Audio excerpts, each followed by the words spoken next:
Hi everyone, so I'm Katie McFadden. I'm a trainee solicitor at GT Stewart, Solicitors and Advocates, and I have very recently moved into my seat in the Actions Against the Police and Civil Liberties team. But before this, I've been working in criminal defence since last September. And before starting my training contract, I worked in criminal appeals for around 2.5 years. So that was applications to the Court of Appeal and Criminal Cases Review Commission. I'm really excited that you're able to join us for our session tonight, which is on racial inequality in the criminal justice system. And in a moment, I will introduce you to our fabulous speakers. But first, a very quick introduction to the festival and to our organisers. So some of you may already know this because you may have been joining our sessions almost every night so far, but it's been very exciting. Usually we do a one-day conference in around March, but for kind of very obvious reasons, that wasn't able to happen this year. So for that reason, we made it. We've made the conference into a 2-week festival, covering a range of topics to do with social welfare and social justice law. So the aim of the festival is to educate and inspire social welfare lawyers of the future and to help build a network of like-minded junior lawyers who are committed to working in the areas of law that have traditionally been funded by legal aid, although obviously we're aware that some very important areas have been taken out of scope. So the festival is a collaboration between the Public Law Project, the Justice First Fellowship and Young Legal Aid Lawyers, and we're really grateful to the Legal Education Foundation who sponsor the festival and enable it to happen. You can check out on the website Young Lawyers Making Change to see anything that you may have missed over the past 10 days and see what's upcoming in the next couple of days. And as Amelie had said, everything will be available to stream on the website because all of the sessions have been recorded. So a little quick bit about the organisers. Public Law Project is a fantastic legal charity which aims to improve access to public law remedies through research and through strategic litigation. You saw Amelie Godfrey, PLP's Events and Communications Manager, at the start, and she has been absolutely fabulous with all of her hard work behind the scenes, setting up Zoom and helping everyone with their technical issues. So yeah, thank you to Amelie. The Justice First Fellowship was established by the Legal Education Foundation to support the next generation of lawyers who want to pursue a career in social welfare law. Each year it teams up with firms and chambers to create placements for individuals to train to become solicitors and barristers. This year they are only advertising training contracts, not pupilages, but there are 19 training contracts available this year through the Justice First Fellowship, and applications are now open as of 2 days ago, so check out their website to have a look at that. Finally, Young Legal Aid Lawyers, which we call YLAL, was founded 15 years ago, and it exists to represent the voice of junior lawyers who are committed to practicing in those areas of law, both criminal and civil, which have traditionally been publicly funded. We campaign for a sustainable legal aid system which provides good quality legal help to those who otherwise could not afford it. We work and campaign to increase social mobility and diversity within the sector and to promote the interests of new entrants to the legal aid profession. You can join YLAL for free on our website, so if you're not already a member, why not? Just go to www.younglegalaidlawyers.org and you can find out the details there. So, on to this session, which is racial inequality in the criminal justice system. I mean, the death of George Floyd in the United States has sparked protests all across the world, and it has again reignited the discussions around structural racism in society and within the criminal justice system in particular. It's not a new issue. 22 years ago, the Macpherson inquiry following the murder of Stephen Lawrence concluded that the Metropolitan Police are institutionally racist. Then the there have been a number of different studies since then.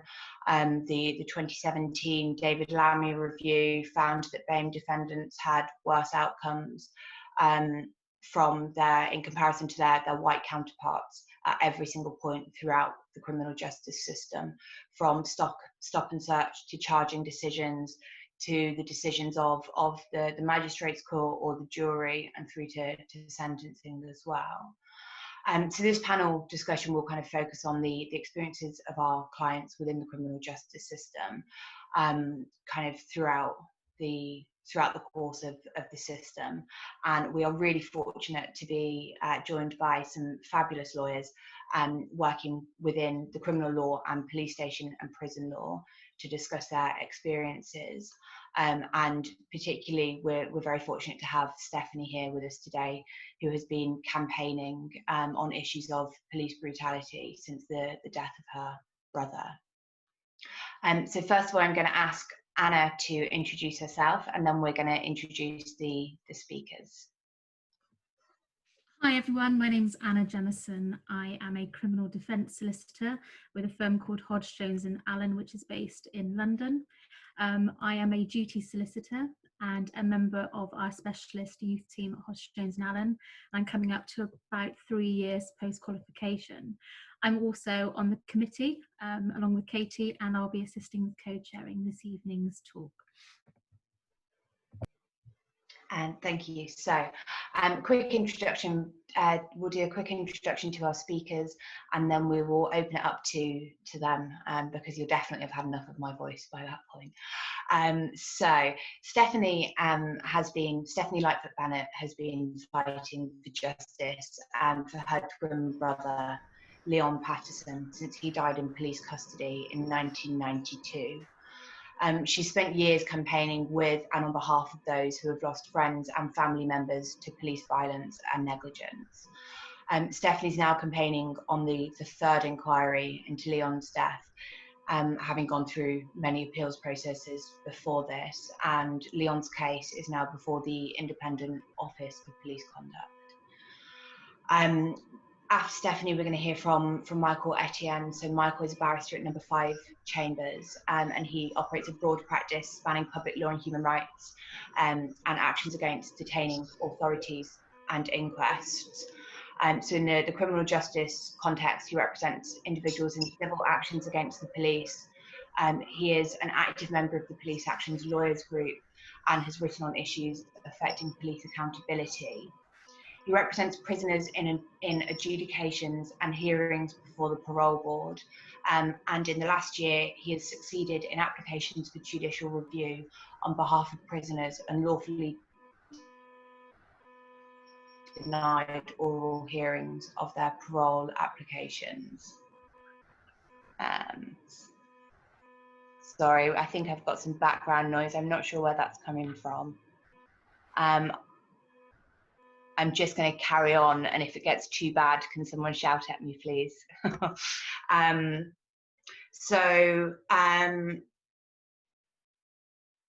Yeah, so Michael has also done work regarding inquests for families of people who have died in prison, within the prison service, including a man who had died at HMP Lewis following an opiate overdose. He's a member of the steering committees for the Black Men in Law Network and the Black Barristers Network, as well as the soon-to-be launched Bridging the Bar. And last but certainly not least, we have Alexandra Wilson. She's a barrister at 5 St Andrews Hill, and she specialises in criminal and family law. Alexandra's criminal practice is in the Magistrates' Youth and Crown Courts. She's recently secured acquittals for clients charged with domestic assault and public order offences. She has a busy criminal practice where she has gained familiarity with cell site and other electronic evidence, and she's very interested in the legal issues surrounding the use of data, technology and information. Alexandra's first book, which is called In Black and White, A Young Barrister's Story of Race and Class in a Broken Justice System, has now been released, and The Secret Barrister has called the book an absolute triumph, a compelling and courageous memoir forcing the legal profession to confront uncomfortable truths about race and class in our justice system. Alexandra Wilson is a bold and vital voice, which is high praise from the secret barrister, right? So if anyone is watching and is on Twitter, please tweet using the hashtag Young Lawyers Making Change or YLMC 2020. And I'm going to open it up to our speakers. So Stephanie, if you'd like to go first. Are you getting any feedback or anything? Or is everything okay? Can you hear me? There we go. Yeah, it's a little quiet. Let's turn it up. No, that was my neighbours. I think they're hanging up pictures because of the smoke in. How's that? Is that any better? Okay. I'm new to this. I normally just play background. Hi, everybody. Thanks for tuning in.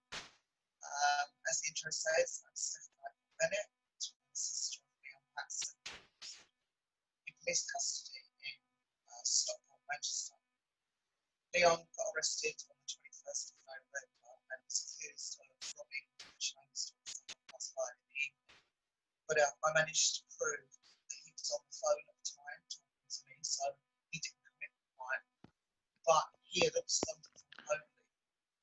Stephanie, I'm really sorry to interrupt. Can you speak right into your microphone?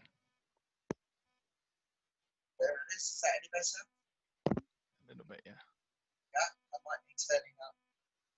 We went through this before, didn't we? Is that better?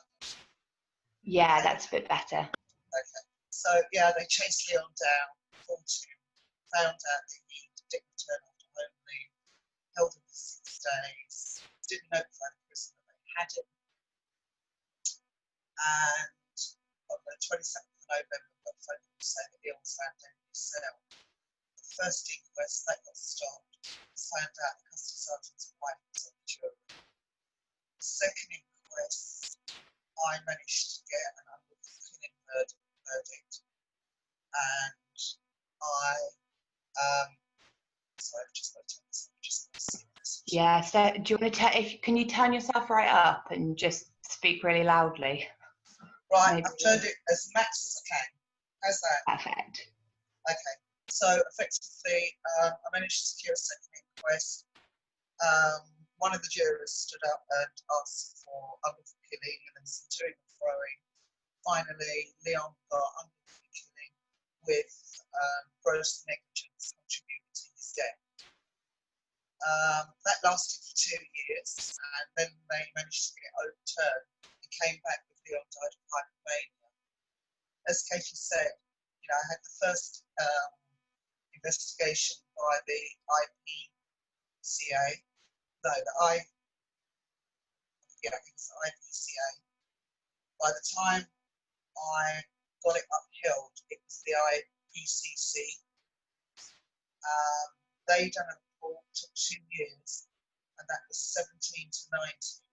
And they came back that they concurred with everything that was in the first report in 95, but they didn't do any investigation. They basically cut and pasted.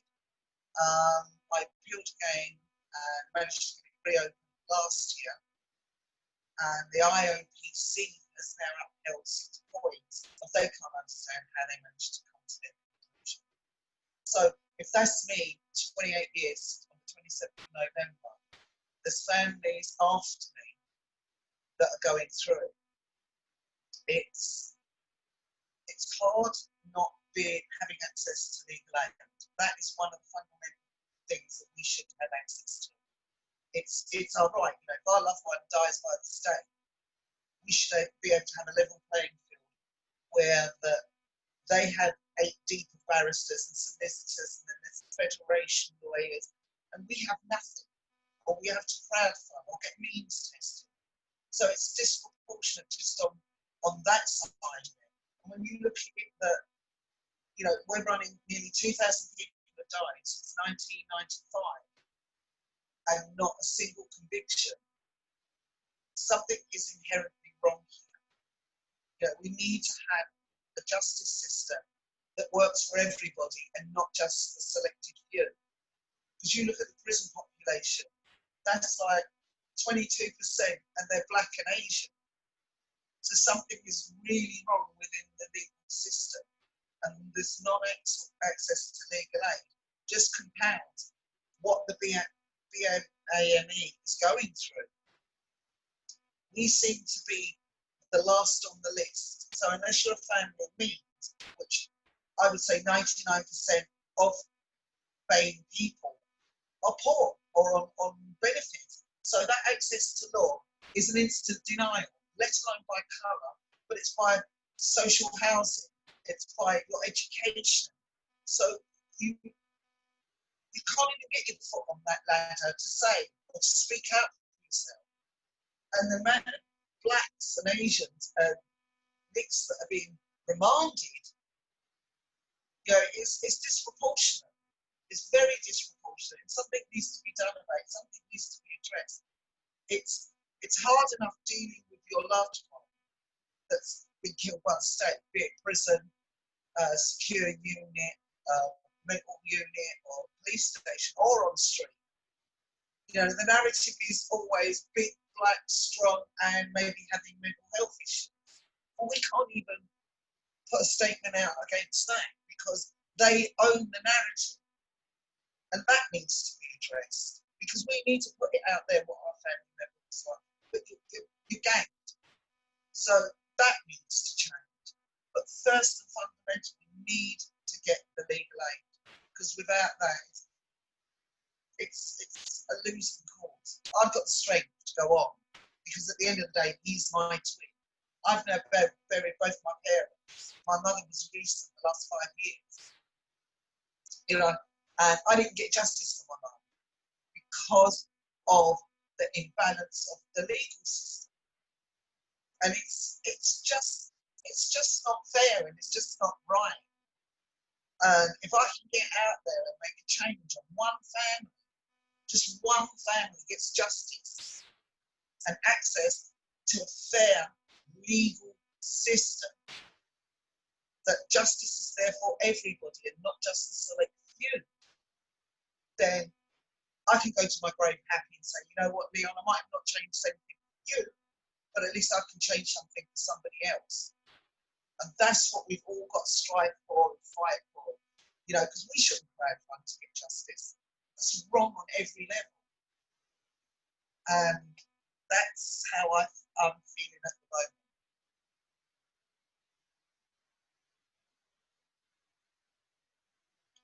I'm not a long speaker, I'm sorry.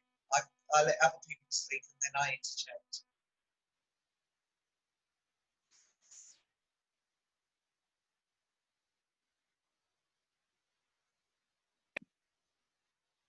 That's okay, kids. You can take over. That was really interesting, Stephanie. That I think it's particularly devastating to hear when you are one person going up against 18 lawyers paid for by the state, and you have to stand up against them and try and fight for the truth. I think in one aspect, I was fortunate because prior to Leon dying, while I was at secondary school, I discovered the story of Bernard Spilsbury. And I was like, well, that looks really interesting. And I started reading, it's like, you can't clean chicken.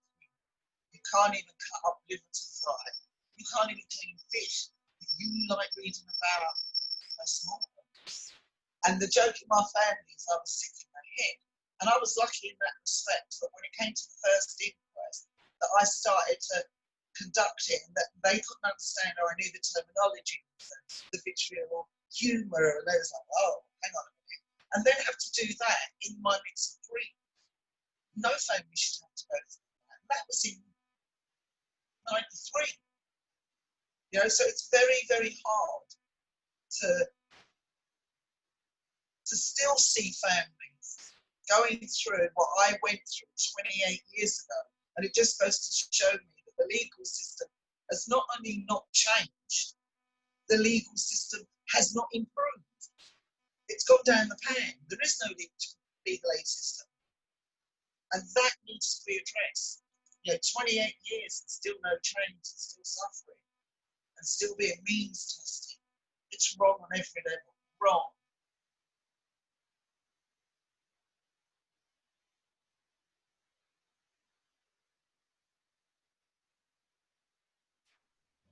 I started talking without unmuting myself there.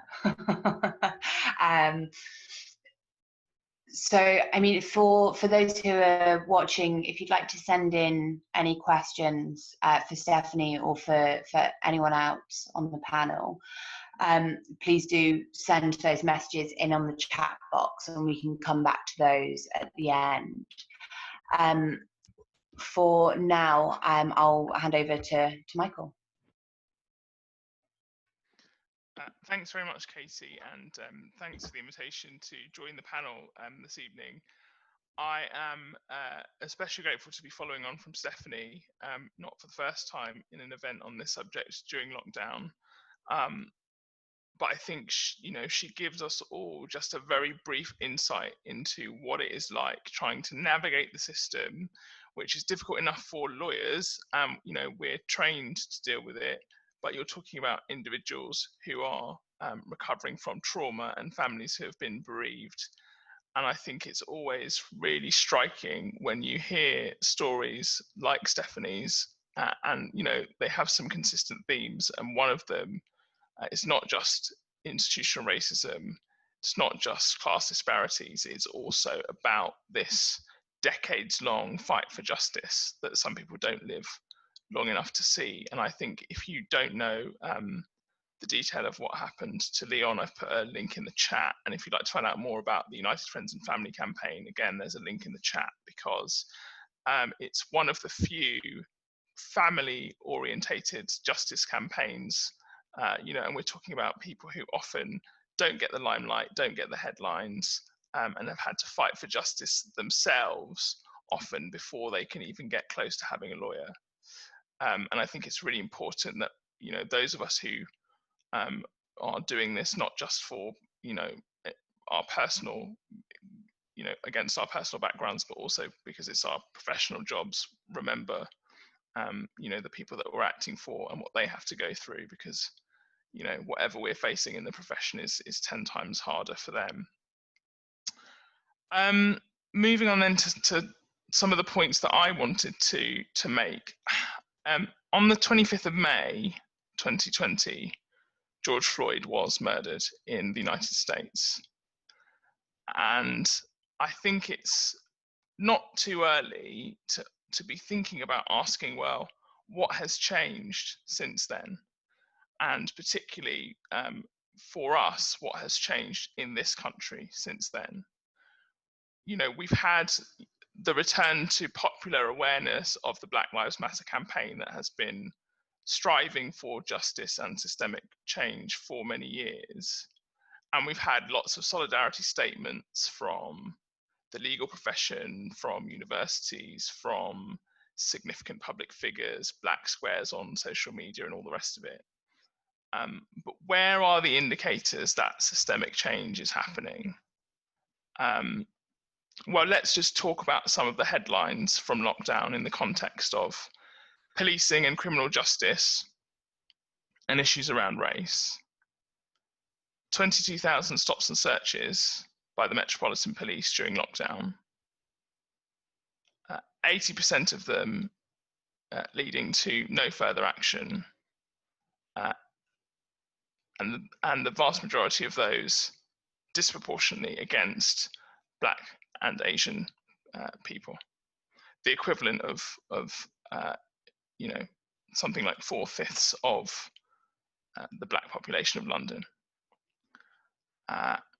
Fines for breaches of the lockdown regulations in their various and dizzying forms, twice as likely to be imposed against Black people and members of the Asian community. 20 some years on from the Macpherson report that Katie was referring to, and we still have a commissioner of the Metropolitan Police who is in denial about the reality of institutional racism in the Metropolitan Police. We just yesterday have had the latest case, and there have been others, of a senior black police officer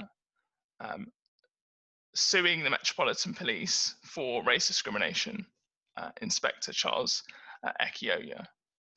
The Black Police Association having already expressed concerns themselves about the state of race relations in the Metropolitan Police.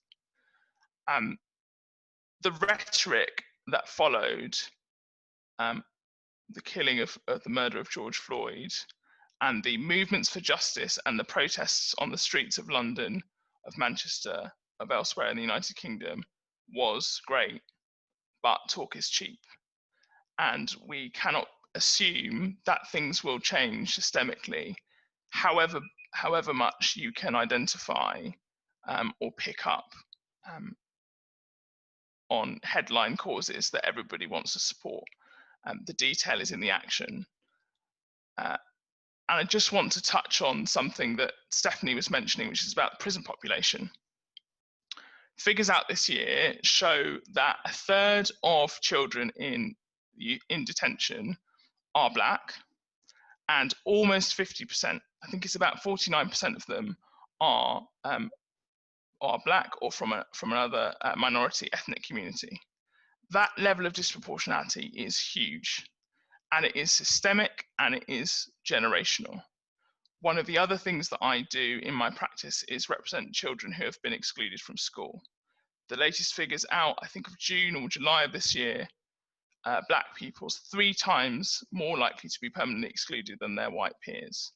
These are systemic issues that we cannot be complacent about, and we as lawyers can do and must do everything we can to keep drawing attention to these issues, because as time continues to pass, popular attention is going to wane. And I think that conferences like this are so important as a space in which we can galvanise and collect our resources for the struggle ahead, because it's not got any easier. Shall I just lead straight on from Mike? I don't know if Katie had something to say. Only because I'm going to touch on some of the things that Mike actually said. So whilst Mike and I work in quite different areas of the law, there are some real overlaps. So my practice is crime and family, and I'm going to talk a bit more about my criminal work, so my criminal defence work in particular. One of the quotes that's really kind of stuck with me over the last few years, and it's a quote I use in my book as well, is that Theresa May said, and Theresa May is by no means someone I'm a fan of, but in 2016 she said, if you're black, you're treated more harshly by the criminal justice system than if you're white.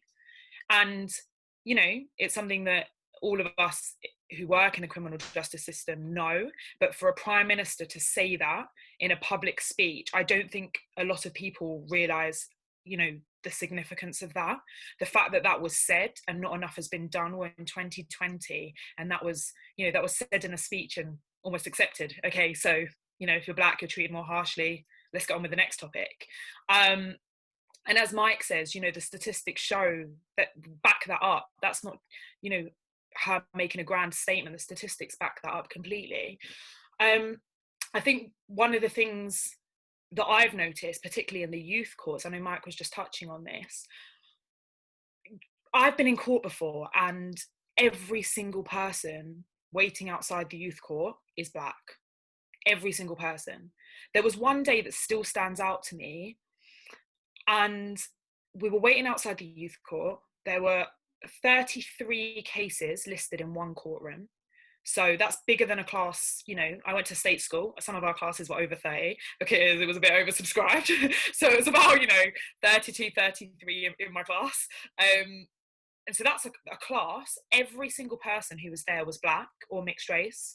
And I remember that hitting me so much, because for me, it was like, these kids, a lot of those cases won't get heard because 33 is ridiculous anyway. I don't know who was in listings that day. But, those kids all were missing school. Those kids were all out of school. That was a whole class of kids out of school, sitting in the youth court. And it, that really did have a huge impact on me. And I think Mike has more up-to-date figures, perhaps, but the Lammy report showed that 20% of children in custody were Black. And I think that's the right statistic. I did read it recently, so do correct me if I'm wrong, but the Lammy report said that. And, you know, Black people make up 3% of the population from the last census, sorry. So, and that was about 5 years before the Lammy report. That's a huge overrepresentation. And so it's not surprising that we then see that feeding into the adult prison population, where again, Black people are hugely overrepresented. And I know there's been a lot of talk recently about, you know, stop and searches. Again, you know, Black people, the rate is 38 per 1,000, whereas when we compare that to white, it's 4 per 1,000. And I think something that really stood out to me was when I looked into the Metropolitan Police and their gangs matrix. And I really, really recommend everyone listening to this to look into, there's some reports that Amnesty International have done. I know one of them's called Trapped in the Matrix, but I think there's been more than one report. And it's absolutely fascinating because you realise, frankly, how racist the Metropolitan Police operate, because they have what's called a gang matrix. And basically it's a data collection tool that is supposed to identify, you know, perpetrators of crime. But what this report actually identifies is that the indicators they use, in fact, I wrote a quote of how they actually say it. It says, many of the indicators to identify gang members simply reflect elements of urban youth culture and identity and have nothing to do with serious crime.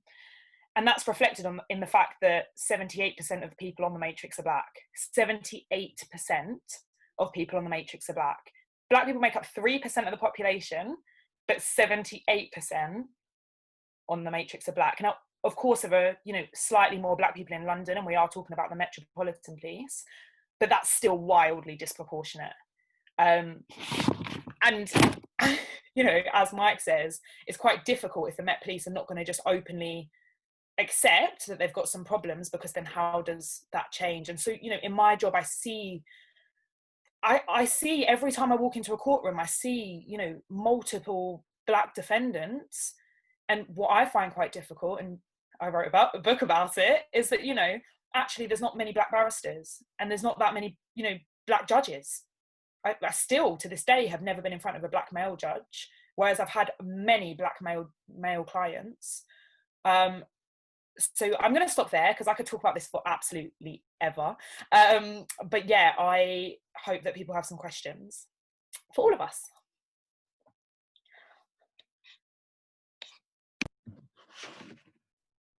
Thank you, Alexandra. I think I might follow on from a point that you made, because it's something I wanted to talk a little bit about. I just want to spend a minute or two to talk about my experiences as a criminal defence solicitor in court. And a large proportion of my time is spent representing clients in the Magistrates Court and the Youth Court. And picking up a point that you made, Alexandra, in terms of who our judiciary is, I had a look at the government figures, which were published in January of this year. BAME representation for district judges and deputy district judges in the Magistrates Court is 7%. BAME representation for non-legal members of tribunals, which would include benches, is 17%. Now, I think, putting it very mildly, those figures are extremely disappointing. They don't demonstrate a jury which is reflective of society today. And I think that raises, well, for me personally, so many questions. For example, our legal community as a whole. Why are BAME lawyers not being properly represented in the judiciary? And what should we be doing to promote this? But the question I think I want to focus on today is how this so obvious lack of diversity plays a part in affecting our clients, and in particular, their view of how they will be treated in the criminal justice system. And I think it's hugely important that those in the highest positions of legal authority represent the communities over which they preside. And clearly those statistics I've just cited shows that that is not currently happening. And therefore, again, what kind of message is that sending out to those we represent? And my experience in court, and I imagine this is the same with the other advocates on the panel today, is that clients will voice to me their fears and their concerns about not being treated fairly in the criminal justice system because of the colour of their skin. That everyone in the courtroom who is making the decisions looks a certain way, which they do not. And I wanted to share 2 examples, if I can, of my experiences, and 2 experiences that particularly stood out for me. And a couple of years ago, I represented a 15-year-old boy, and he was in the youth court for possession of cannabis. And again, you may think that's a fairly low-level offence, but for my 15-year-old, it was the first time he's ever been in the youth court. It was a daunting and a frightening experience for him. And the instructions that he provided me amounted to a defence, and so my advice was therefore that we take this matter to trial. His response was, I'm a black kid from an estate, the judge is going to be white, the judge is going to be posh, they'll think I'm in a gang, no one's going to believe me, I'm going to plead guilty, I'm going to get it over and done with, just they'll find me guilty, what is the point? And just setting aside a moment how heartbreaking that is, that my client at 15 had this genuine belief of how a youth court would see him. What was equally upsetting is that his mother, who was the appropriate adult and had come along with him, felt exactly the same way, that she had a genuine belief that even though her son had given me instructions to show that he was not guilty of this offence, that she was utterly terrified that he would be perceived in a particular way and that he would then receive a greater sentence if we went to trial and he was, in their view, undoubtedly convicted. We had a very, very long conference, and thankfully he entered a not guilty plea and representations were made to the Crown and it got dropped. But the point still stands that we had a young person, I had a young client in front of me who had such little faith in the criminal justice system and how he would be treated that he was willing to plead guilty to an offence of which he was not. And just to avoid the consequences of conviction that he genuinely saw as an inevitability because of how he looked. And that is appalling. My second case I wanted just to share with you involved an adult client of mine who was charged with an offensive weapon, which was a butterfly knife. He'd given a defence an interview. I was with him at the police station, and he maintained his position throughout. He's good character. And just in case we've got non-lawyers listening in, possession of an offensive weapon, it's what we call an either way offence. So it means, in theory, both the magistrate's court or the Crown Court could deal with the case if it goes to trial. And if the magistrate's court accept that they can deal with it, then the client has the opportunity to choose where they would like their case to be heard. And there are pros and cons to either choice. And it's a serious offence, possession of an offensive weapon, particularly with a butterfly knife. The starting point, even with a man of good character, is technically immediate custody. And my client, I remember he suffered greatly with anxiety. And he was desperate for his case to be heard as soon as possible. So from my perspective, that would tend to lend itself to considering a magistrate's court trial, because your time period for when you would get your trial would be much quicker than that of the Crown Court. But despite my client's anxieties, he told me that he was incredibly worried about having his trial at the magistrate's court, that as a young black man, he felt he would have more chance of a fair trial if he elected Crown Court and was before a jury who would be before his peers and generally more diverse. He did not want to take, as he saw it, a risk and have his trial at the magistrate's court. And so despite knowing that he would anxiously be waiting for a trial for a year plus to be dealt with in the Crown Court, he chose to elect the Crown Court. And I think one of the things that strikes me is that the point is the lack of diversity in our court has real consequences for those people who come before it. In my 2 examples that I've given, it could have resulted in an innocent young person pleading guilty when he should not have pleaded guilty, and another who could have had their hearing dealt with in a more expeditious manner, particularly in light of his vulnerabilities and anxieties, but wanted to wait longer because he was fearful of the consequences of the magistrate's court. So again, I think it's probably time for us to open the panel up for some questions, but it was just a few examples I wanted to raise from my own experiences working in the courts and how my clients have felt because of, well, the issues I've gone through. So Katie, do we have any questions? We have some questions, yes. Yeah, I mean, I think the kind of stories that everyone has told are just very, very common for anyone who has any contact with the criminal justice system. With, yeah, people being disproportionately overcharged over, you know, things not dropped when it's really not necessary for them to carry on to trial, where it's kind of feels disproportionate, and particularly the criminalisation of children, actually. So we've got a few questions in. So one for Alexandra, which is, what was the biggest challenge when you were writing your book? That's a good question. I think probably still having a full-time job.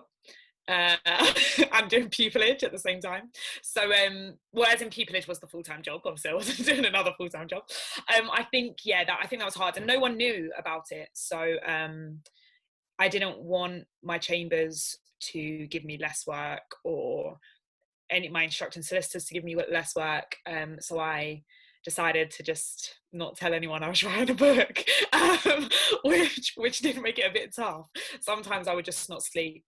I would just work through the night, and yeah, that was quite tough, particularly as I'm a bit of a social butterfly. I like to be out, so I was like trying to juggle everything, like still going out, still doing pupillage, still doing my book.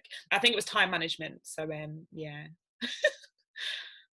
Just in case pupillage isn't hard enough for someone working in criminal law, those hours aren't quite long enough. You have to write a book and make us all look bad, right? I don't mean to, everyone. I'm sorry.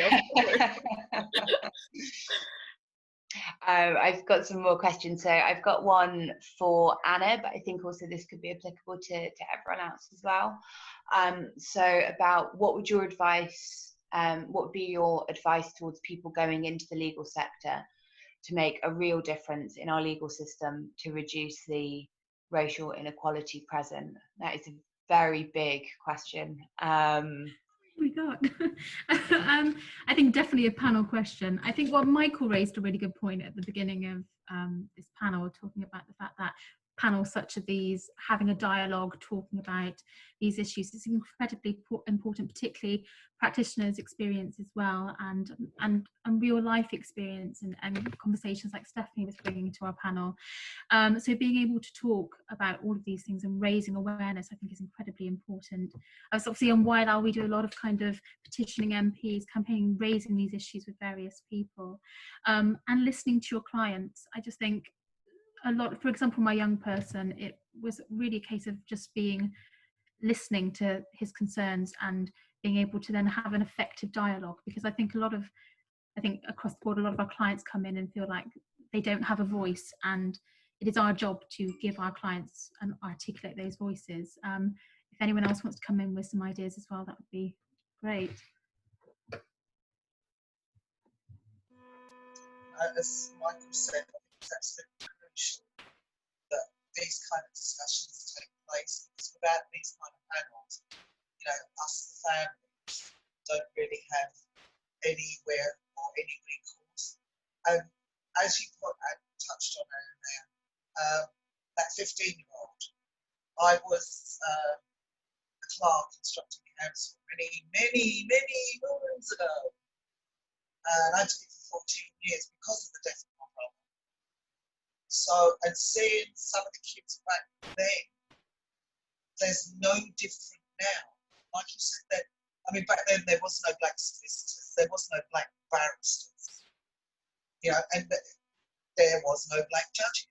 So, nothing's changed from 96 till now. And that's what I've noticed within the legal system, that it just seems to be there's nobody out there to represent me in the respect of somebody sitting on the bench.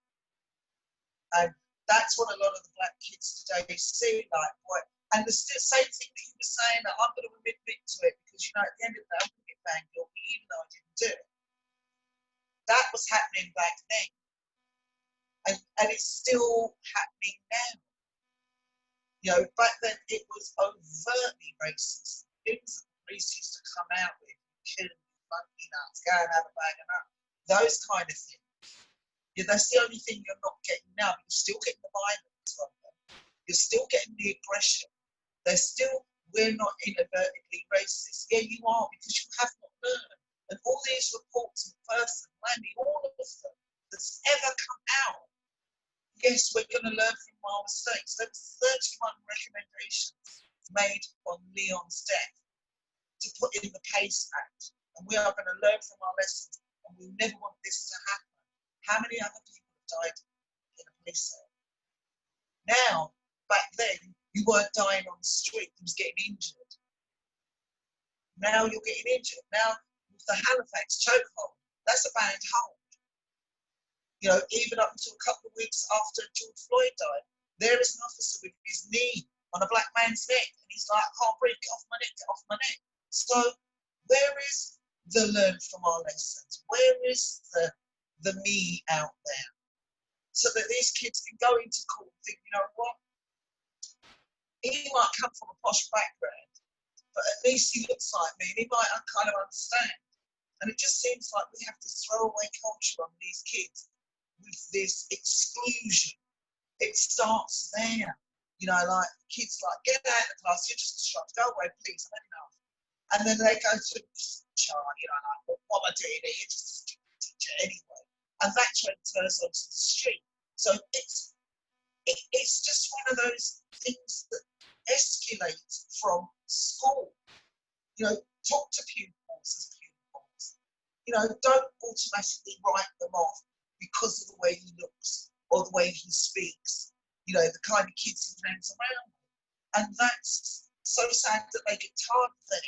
They go onto the street and it's like, no one understands me. I'm now in a game. They understand me. Then the police arrest them. You're a gang kid. You know, you've got no education. You're going nowhere. Let me put you in prison and that will teach you a lesson. Well, back in the day when you was put in prison, you was given, Leon, believe it or not, was doing an open university course in prison because they had education. I mean, he did work the system because the course he wanted to do, he knew he could get moved to category A prison and he'd get all the luxuries when he was, he was to category C and he could go to a D cat and get the luxuries where cooking his own food, curtains. So you could play the system to get an education. Now, these kids, especially now with this COVID, they're lucky if they get let out 2 hours a day. They have 10 minutes to shower, and the rest of that time, if you get a chance, you get to make a phone call. So it is just heaped upon these kids, and they're given no chance to embrace or to better themselves. And that's what's so sad, and that's what's so prevalent in today. You know, when you look at the amount of black people that are being tasered, it is disproportionate to the white guys. And when you see the white guys that have made it onto YouTube or Facebook or Instagram, and you get to see the officer is like, don't let me taser you, don't let me taser you. But when he sees a black guy, he's got it in his head. Big, black, strong, oh, hang on, he might have mental health issues. I better taser him. And then there's the excessive use of the taser. It's only meant to be used for 5 seconds. That can go on some cases where I know of one case, Mark Cole, they tasered him for 45 seconds and he broke his back and died. So, you know, the police really need to be hauled off the streets and educated.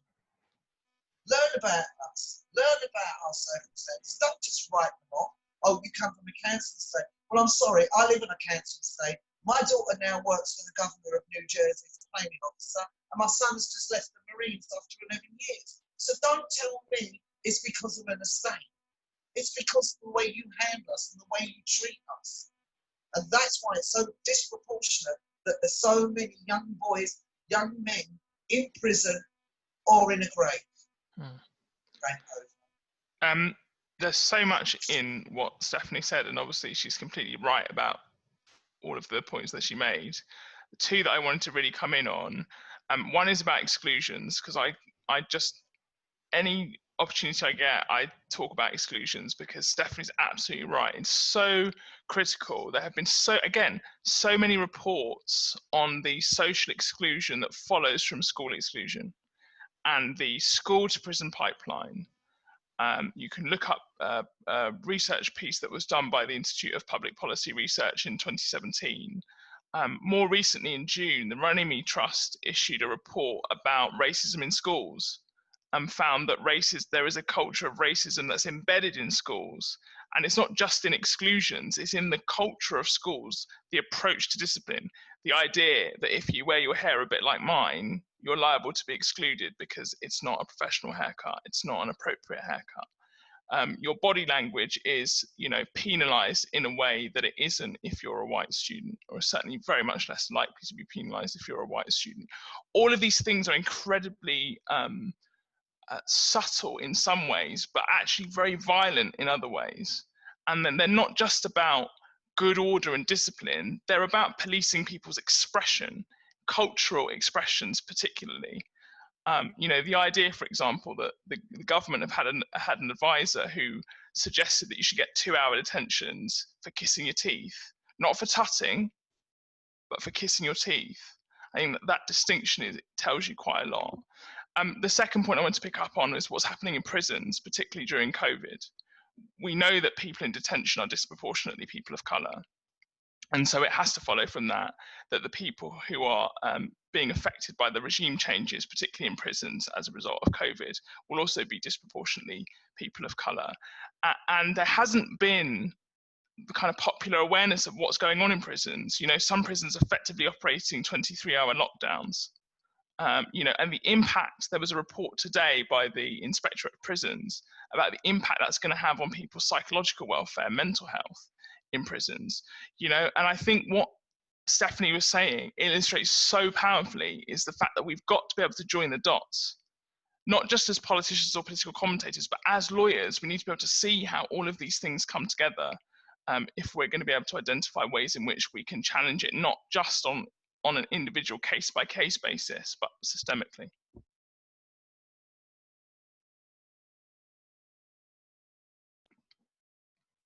That was really great. Thank you all. I think if we move on to another question.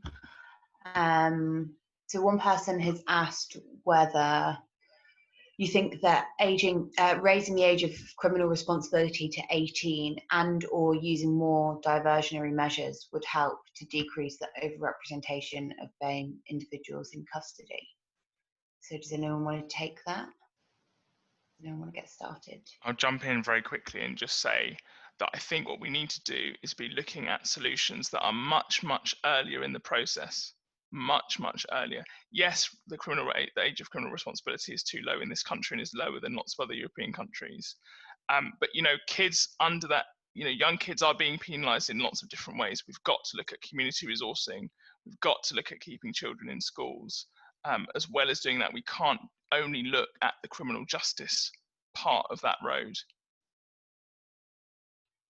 Yeah, I think that's completely right. I think it needs to be a holistic approach to the way that we as a society treat everyone, and ensure that people have the proper support and the proper opportunities actually to flourish and to become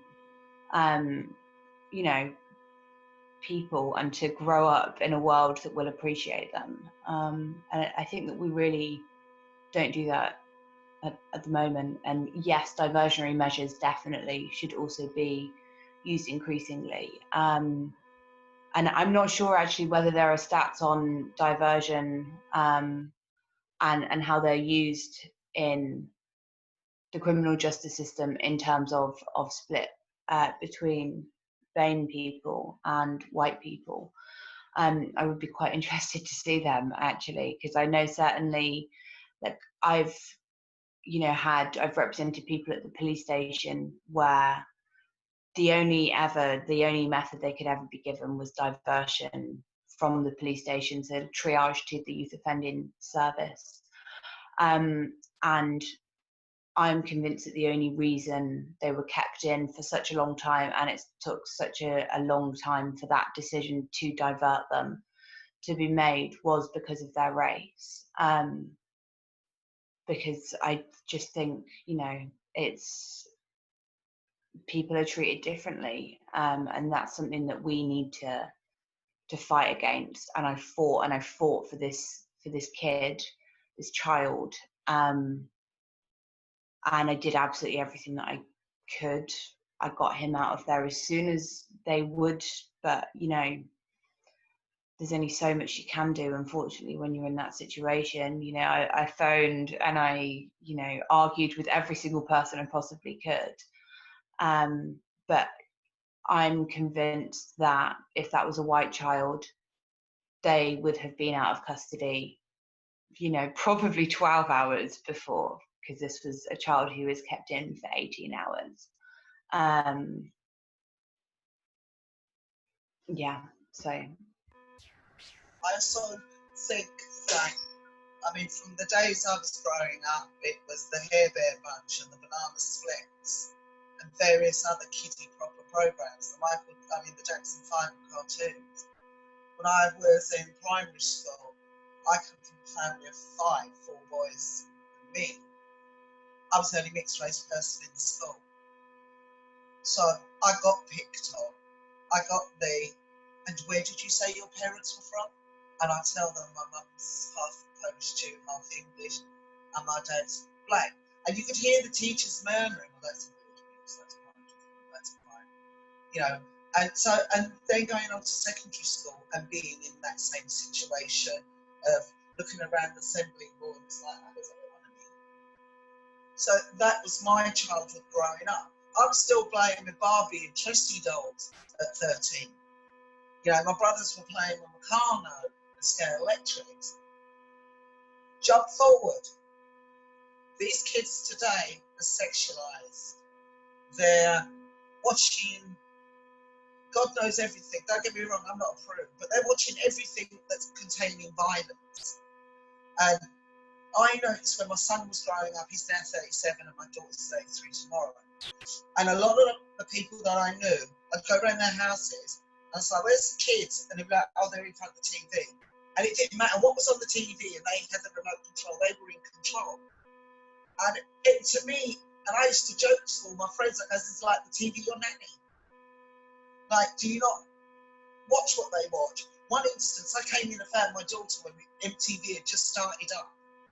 And she was doing all the moves to the dances, and I was standing in the door frame, and I was like, she's like 7, 8, and you're gyrating, and oh my day, I was shocked. So MTV was got rid of for that sole purpose. And I just find that a lot of parents today, and it's sad to say, because a lot of black parents are not in good jobs, they're in manual jobs. So 9 times out of 10, sometimes they're not around to see to the kids, or some have mental health issues. So the kids are left to their own devices. And I just find that the judicial system, when they see a single parent family out of BAME origin, it's like, oh yeah, here we go. So that's their automatic bias as well, straight away. And before the child's even opened their mouth, a social worker comes in. Now that social worker is overloaded and trying to fit in as many cases, not undissimilar to your cases. When you're running from place to place, trying to fit everybody in, trying to remember all their details, sometimes forgetting certain documents out of a folder. I've done it. So it's hard for that child because now they're in the system. And some of them shouldn't be in that system. They shouldn't be with social workers doing what they're doing and not really paying attention. My nephew was in the system. And as soon as he got to 21, they stopped helping him. There was no follow-up. There was no young adult system, which he should have been referred to. Now he's sitting in Pentonville prison, and he's got learning difficulties.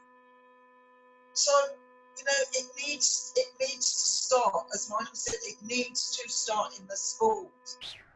If there is a problem, if the parents aren't coping or the parent is not coping, there should be some structure there. And that is about the only way we can stop this as a generational thing. Because we don't want this carrying on to these children, that all they see is, oh, dad's off to jail, that's normal. It needs to be not the normal. Because the majority of black children out there, their father is in jail, or a grandparent is in jail.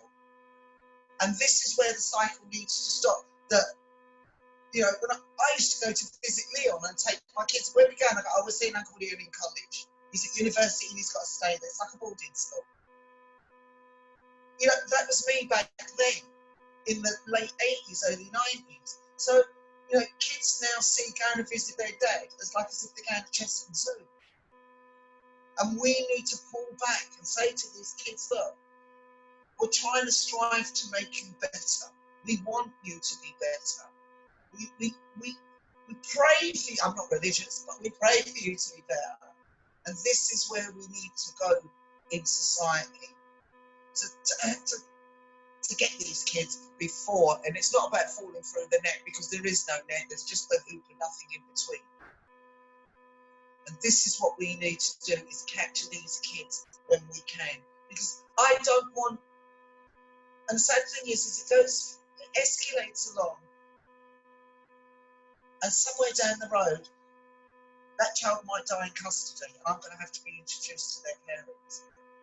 And when I started with UFC being a member, and that was like 23 years ago, there was a small amount of families. If I say 20, 30 families back then, were over 1,500 family members whose lost loved ones had died by the state.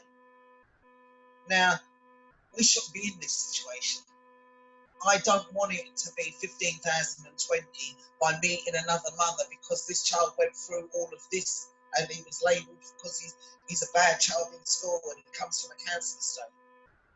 You know, that needs to be taken out of the narrative and just treat that child as an individual. Understand the child and not understand the collective group of children.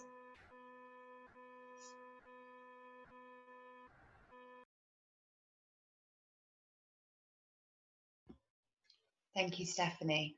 So I've got another question from someone who has said, thank you for your brilliant insights. And Alexandra, they've bought your book the other day and they already love it. And thank you for taking the time to write it. So this person's got a question for both Michael and Alexandra. And they said, in both of your views, how understanding or sympathetic have judges in the youth and Crown Courts been towards the backgrounds and life experiences of the young people you were representing? Personally, I think it really varies. You get some judges or some, magistrates, particularly newer magistrates, might be more sympathetic. I think you definitely get some judges or more experienced magistrates who are of the view that they've heard it all before, and for some reason, rather than accepting that actually there might be a problem here and a lot of people are going through very similar things, their view is, okay, well, it's not an excuse, and they're a lot less sympathetic, which can be very, very frustrating as a defence lawyer. And I'm sure Anna probably feels that as well as a defence solicitor who probably deals with a lot of similar cases. I think it's a difficult one. I think there needs to be more training, to be honest, for magistrates and for judges on the significance of people's background. I know, for example, in the youth court sentencing guidelines and in most sentencing guidelines generally, any judge or magistrate is asked to consider a person's background, and there is actually specific reference to the fact that they should take into consideration, for example, that someone's grown up in care, or that people from particular minority backgrounds are overrepresented already in the judicial system. How many actually care? That's the problem, and I just don't think it's emphasised enough to the judiciary and to magistrates included in that. I don't think it's emphasised enough how much people's backgrounds impact what they're doing and how much help they actually need. For me, one of the biggest things that I've noticed in the criminal justice system is that there's just not enough attention given to people's mental health. You know, a lot of my clients have seen more traumatic things than most of us will ever see in our lifetimes. The amount of PTSD that, you know, like the amount of clients that suffer from PTSD, and that might be diagnosed, it might be undiagnosed. The problem is a lot of these children, and I emphasize children, are not having the appropriate therapy and treatment for that. So they're suffering with their mental health as well as everything else that's going on. And so I think there needs to be more awareness in the judiciary how that affects people ultimately. I mean, there was a client that I had who was, you know, he was 19, so he was just an adult, and he'd been severely stabbed the year before I was representing him, so much so that he'd ended up in intensive care, and he was stopped with a knife. And this is by no means the only client that this has happened to. You know, this has happened quite a few times, and I see Anna nodding, and Katie, and, you know, this is common. It's actually common that you represent people who are found with knives, who have been attacked the year before, or months before, or weeks before. And you know, it's devastating, because on one hand you're there telling them, well, you know, you can't carry a knife, of course you can't, but on the other hand you're thinking, what would I do in those circumstances? If I'd been stabbed last week, actually maybe I would be, you know, fearful for my life. So I think that can feel like a real conflict, and sometimes that's very difficult to explain to people who see the same sort of cases coming in, day out. But yeah, so sorry, that was really a long explanation, but hopefully that answers the question. No, that was really helpful. I don't know if Anna, you had anything that you wanted to add in there, or if Mike, you had anything that you wanted to add in terms of your prison law work, and your experiences of parole and judges in the prison law context. Either of you.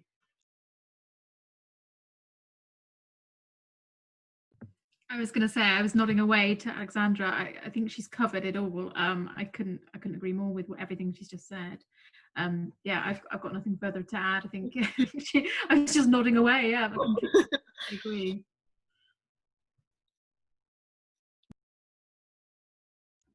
Mike, was there anything there that you wanted to add, or you were all right? Just very, very briefly, Alex and Anna both do Crown Court work, and actually criminal work in a way that I don't. It's been a while since I represented anyone in the Magistrates Court, to be fair. But what I can say is everything that Alex has said, I see in my parole board cases. So you see the chair of parole board panels who will roll their eyes on these sorts of issues. You'll see a very similar characterization of people seeking parole, especially if they're black men. You know, so I did a case once where there was just reference to, quote, gang intelligence, and that was enough to sort of get people's hairs standing on the backs of their necks. Now, ironically, in that case, the judge who was chairing the panel didn't put much weight on it, but you could see what the people who were, you know, what the report writers were saying, and the way it was being put was very similar to the tropes that you see being attached to marginalised communities. The other thing I'd say is where I have seen exactly examples of what Alex has said is in the exclusion cases where I've been representing young black boys, and almost all of my clients have been under the age of 15 or younger, and I've acted in cases that have involved knives, for example, and you might as well forget about trying to get a head teacher to recognise that actually children are in very vulnerable situations, whatever's going on. And what I find even more concerning than all of the points that Alex made about judges not getting it is schools and head teachers who don't get it. And what you get instead is this idea, well, that's all very sad, Mr. Etienne, but this is one child versus the interests of the rest of the school. And of course, that boy will be painted in a way that suggests that he is himself an existential threat to the school. You know, in a way that's just is not realistic, it's not nuanced, and it's not consistent with you know, the obligations that teachers and other educational professionals have for safeguarding children at risk of exclusion as much as anything else. I've got a friend whose daughter was being physically and verbally abused at school. And it was a white girl against a black girl. And oddly enough, it was the white girl doing all the bullying and the physical abuse and the rest of it. And she just lives over the back from me. And she's like, Steph, I just don't know what to do. I was like, you need to go to the headmaster or the headmistress, and you need to report this, because this is secondary school, the most important time of her life. And she made appointments, oh, he's not in, oh, he's on holiday, oh, this has happened, that happened. And she finally got to see the headmaster. And when my friend said, look, she kind of stabbed her in the leg, it wasn't a deep cut, it wasn't stitches, but it was enough to cut her. And she said, oh, no, there's no knives in this school. She said, this girl stabbed her. And other people have come and made complaints on my friend's daughter's behalf. And he would not accept it. So when you've got a head teacher that has got his head in the sand, it's very difficult. You know, and now the young girl that got stabbed has started to carry a knife in her bag. And I'm like, you can't do that. She's, but I carry it for protection. This is a school. You know, you go and do the right things, but here she is. I'm carrying it for protection. And that's not what the court seem to see. They just see somebody with a knife, somebody with a weapon, not the background. Well, I got stabbed, as Alexandra said, I've got stabbed 2 weeks ago, you know, and I'm frightened to go out in the street in case somebody else, you know, stabs me. So, you know, it has to be looked into that way as well.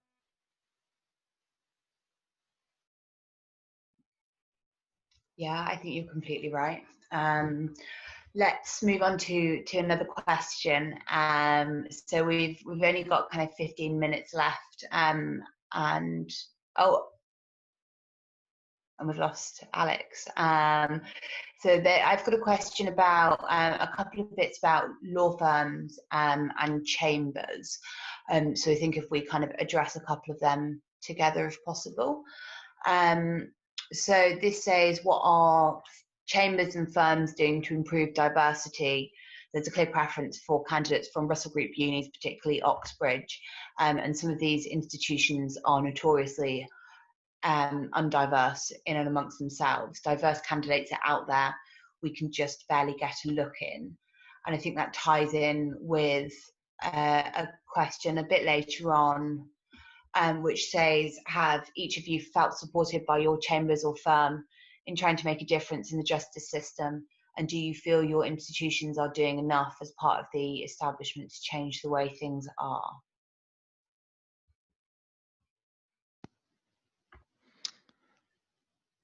I suppose I'll take that first.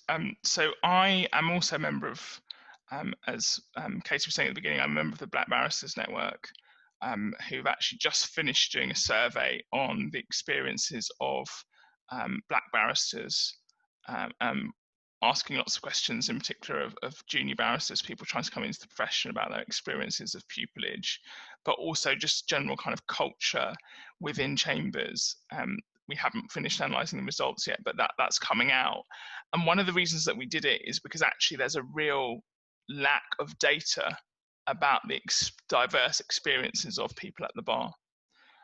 What we do know is, for example, that I think it's something like 3% of the bar are black or from a mixed black background. Some groups are ironically overrepresented in proportional terms than others, which is important only because I think that in these conversations about racism and racial inequality and so on, it sometimes really matters about being specific in our reference points and in our experiences. And there was the Law Gazette did an article on the latest stats from the Bar Council, which are awful from the perspective of trying to increase diversity in the profession. It's just moving too slowly, and the bar has some real challenges in addressing it. Now, we can carry on as we have been, and we'll still be sitting here in 20 years, or people who still fit the definition of being young lawyers in 20 years, which probably won't include any of us, will still be sitting here in 20 years saying the same things that we're saying now about the state of the profession, in the same way that Stephanie can sit here in 2020 and still have to say the same things about institutional racism in the criminal justice system. Or we can say now is the time for decisive action. And that will mean doing things that haven't been done before. There are, for example, provisions in the Equality Act about taking what's called positive action. And to the huge credit of firms like Lee Day, they've embraced that possibility, and they've been running recruitment schemes exclusively for candidates from African and Caribbean backgrounds. Dyson Pierce Glynn is currently running a recruitment scheme for disabled barristers, disabled lawyers who want to come into the profession. We've got to really grasp this, because the rate of progress is too slow. It's not really progress. At best, it's standing still. And that's just not good enough, in my opinion.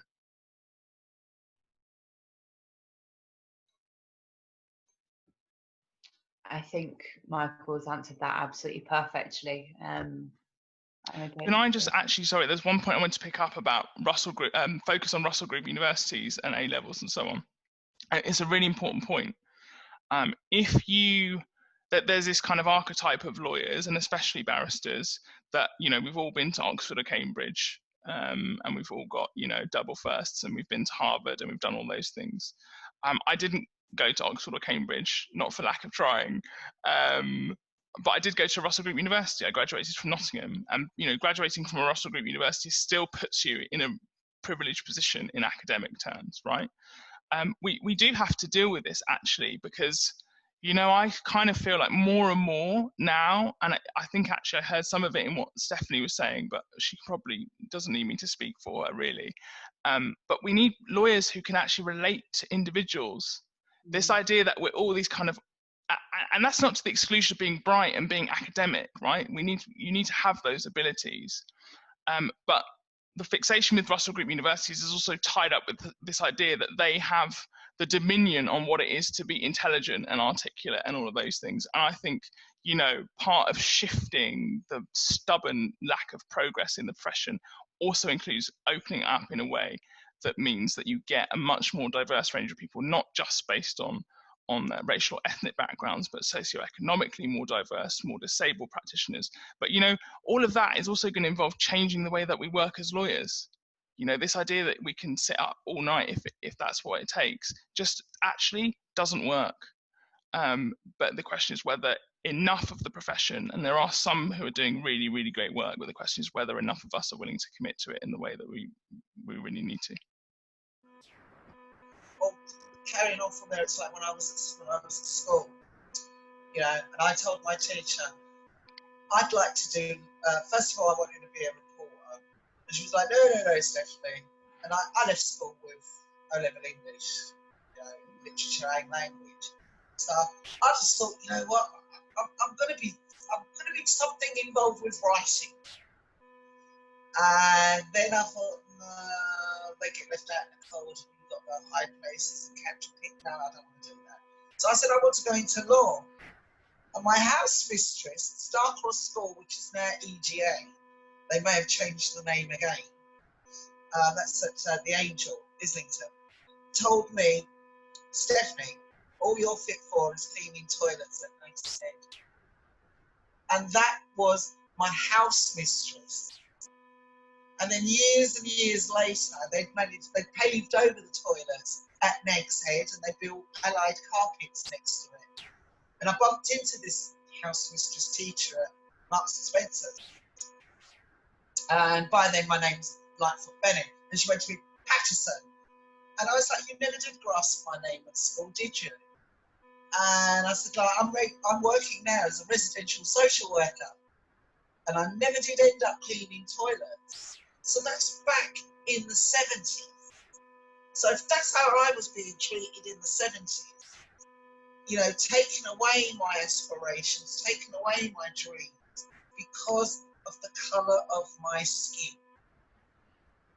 And that's where Michael touched on that, like the diversity. If you can't get the diversity in the minds of teachers and headmasters, what hope is there for the children of today? They don't stand a chance. And it's good to see that there's lawyers and barristers and solicitors like yourselves willing to put yourselves out there and fight for this on behalf of us.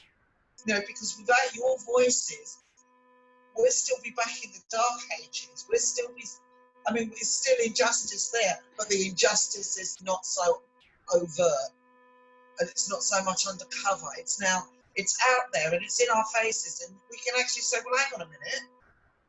And the likes of the panel, we need people like you and the ones that are up and coming. You know, yes, it's true that I've noticed when I was clerking that those that went to Oxford and those that went to Cambridge, you know, because I've done a lot of work in Crown Courts. I've never really done, I think I've done one magistrate's court in the whole of the 14 years I was doing it. And I never, you could see the snobbery of those that didn't go to Oxford and Cambridge and those that went to a lesser place, like as you were saying, Michael. You know, so we need to break that barrier as well and take that away.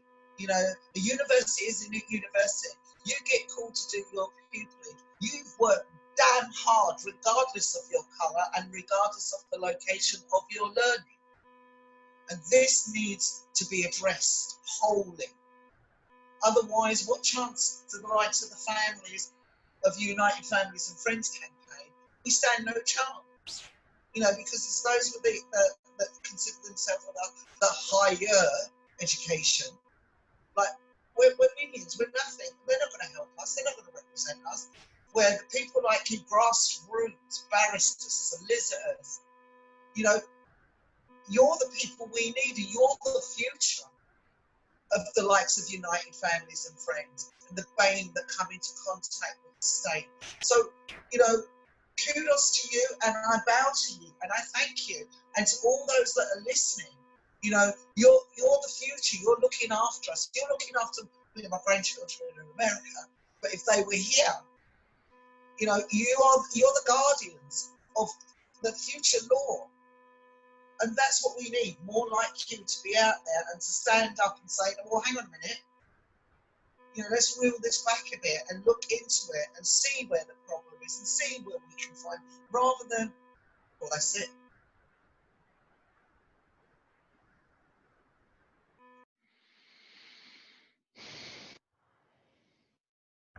Thank you so much, Stephanie.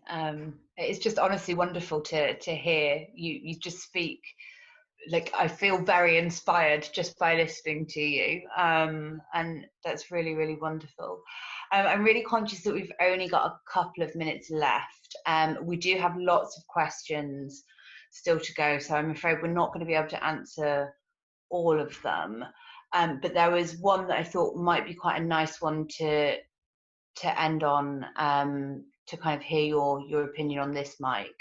So someone said, asked if the panel has any advice for young lawyers or newly graduated who want to enter these areas in legal aid, such as actions against the police, inquests and discrimination, like what to expect and how to make the most positive difference. Well, maybe if I answer quicker than I've managed at any other point in the night, we might be able to squeeze one more in before we go. Look, you know, in some ways, I think in some ways that there are so many more ways to get into the legal profession now than perhaps there have been, right? And I think it's really important to emphasize that. The information that you need, the resources that you need to kind of really equip yourself have never kind of been more readily available. And I appreciate that not everybody has access to the internet, not everybody has access to all of those resources, but they are available, they're much more closer to us, I think, than they have been in the past.